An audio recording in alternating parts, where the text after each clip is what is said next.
सांगली महापालिकेने संभाव्य मान्सून लक्षात घेता नाले सफाईला सुरुवात केली आहे। आयुक्त सत्यम गांधी यांच्या मार्गदर्शनाखाली उपायुक्त स्मृती पाटील आणि मुख्य स्वच्छता अधिकारी डॉक्टर रवींद्र ताटे यांच्या उपस्थितीत शरीनाला पुलानजीक नाले सफाई कामाला सुरुवात करण्यात आली। एकूण दीड महिन्यात 65 किलोमीटरचे नाले महापालिकेमार्फत स्वच्छ केले जाणार आहेत। यासाठी आधुनिक यंत्रणांचा वापर करून नाले सफाई करण्यात येते आहे।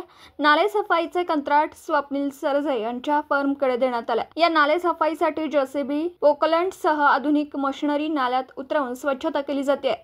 दीड महिन्याच्या आत महापालिका क्षेत्रातील 65 किलोमीटर अंतराचे नाले हे स्वच्छ केले जाणार आहेत। मान्सून पूर्वी नाला सफाई पूर्ण होणार असल्याने संभाव्य आपत्तीमध्ये शहरात साचलेले पाणी हे वेळीच नदीला मिसळण्यास मदत होणार आहे। सांगली मिरज कुपवाडच्या वतीने नाले सफाईचं काम जे मान्सून पूर्व केलं जातं त्याची सुरुवात आज झालेली आहे। सुरुवात वेळेच्या नंतर जरी झाली असेल तर आम्ही तातडीने 31 मेच्या नाले सफाई पूर्ण करण्याचं काम आम्ही करणार आहोत। यामध्ये जास्त करून ज्यामुळं पाणी नागरी वस्तीत घुसतं ते असे 4 आम्ही पॉईंट्स निश्चित केलेले आहेत। आता इथं करणार रोड आहे, त्याच्यानंतर शामराव नगर आहे, मंगळवार बाजार आहे, मिरजेचा ओढा आहे, असे 4 ठिकाणी ॲट ए टाइम आज ही नाले सफाई सुरू केलेली आहे। आणि जे काही खास करून जिथून पाणी येतं ते तातडीनं पहिला आम्ही ते पूर्ण करत आहोत आणि 31 मार्चात पूर्ण सफाई होईल अशा दृष्टिकोनातूनच आमचं नियोजन आहे।